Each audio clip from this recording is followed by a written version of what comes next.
Second season has come live, and we've got 9 and Alsea, our new partner, combatant for season 2.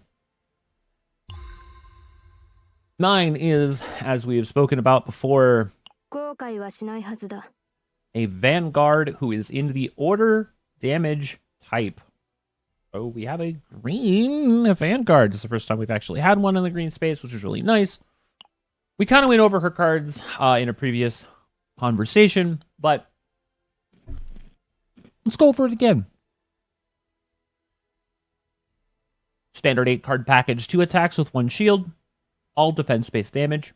Q is her primary card that you're going to be doing a lot of work with. It is unique initiation, exhaust, ephemeral, 350% based defense-based damage, and will create a copy of 1 level 1 Q.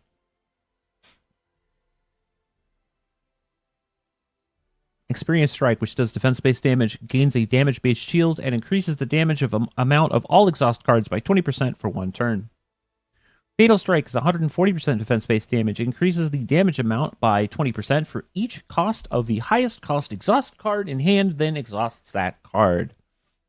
That's a good damage boost. Counterblade is a unique that says when shield is gained through an ability, gain a stack of Honed Edge, which is a buff that she offers. And Fighting Spirit that says activate one highest cost attack card of this unit that is in your hand, and then exhaust those cards. Well, it should just be that card, but here we are. Her Ego skill does defense-based damage and does an additional amount of damage for each point of the combined cost of the 2 highest cards, and then you exhaust those cards. Her potentials allow for her basic attack to do additional damage based on how many exhaust cards you have.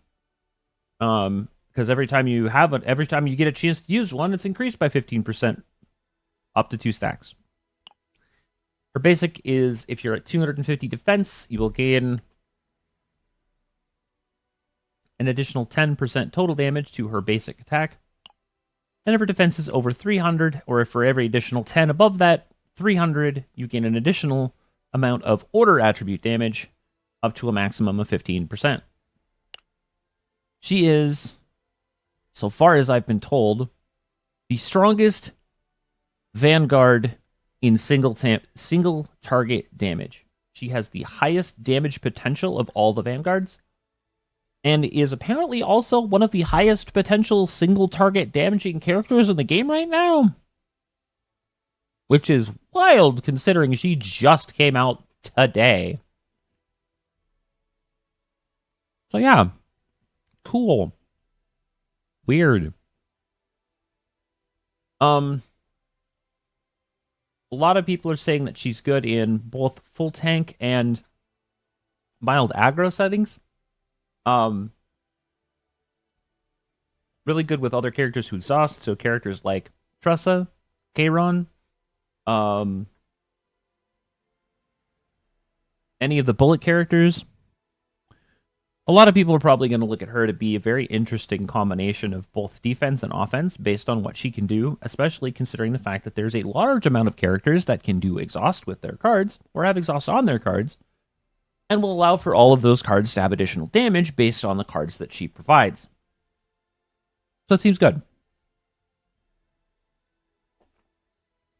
You know what I told myself when I looked at her originally, and I'm like, she's going to make an interesting tank. And I'm going to be excited to see what she can actually bring to the table when it comes to that sort of thing. But yeah, she's order damage, which is rare and unique. So it'll be interesting to see exactly kind of what she can do, how she does it, and, kind of get a chance to sort of combine a lot of that together. So we'll see. That being said, obviously, we are going to attempt to pull for 9. And if we have anything left over, we will also attempt to pull for Alsea. The more I look at Alsea, and I know a few other people who I've talked with today have said that she's basically a must pull. Which is very rare for partners, considering the fact that I think the last 3 people that have come out, people have been like, you don't need those partners. Like, there are other partners that you can get that you will probably have at higher level that will do just as well without having to get the unique partner that's specifically set up for that character. But it seems like Alcea is absolutely, I don't say absolutely necessary, but she is definitely a must pull. I would say you want to pull for her. Because 9 kind of needs her.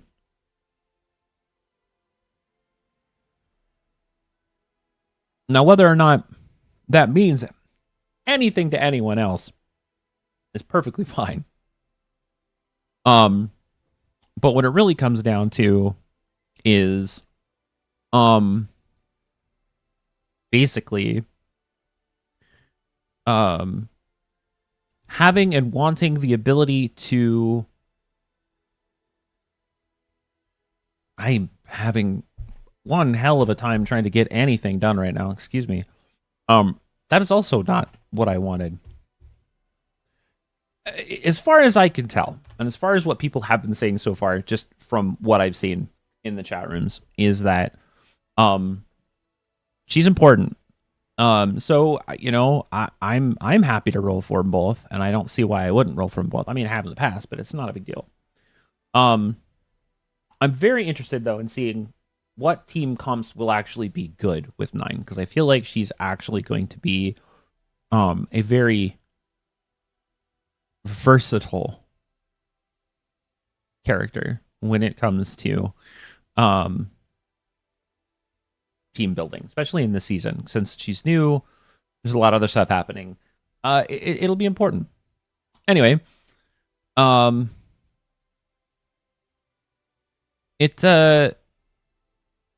important to note that most Vanguard characters tend to have some unique, I suppose you could say, attributes to how they function, because they're generally just been all about focusing on defense. This is the first time we've had a Vanguard who is also going to be doubling as some form of buff support. So it'll be really interesting to see how she kind of plays, because obviously she's going to play really nice with folks who are also doing exhaust. So it means that a couple of other characters that maybe we don't see a ton of use, like Kayron, getting more use, especially Kayron and Luke. I feel like both of them didn't really get a lot of play recently, and I think that she's going to make them much more fun and viable in more team comps. So yeah, should be good.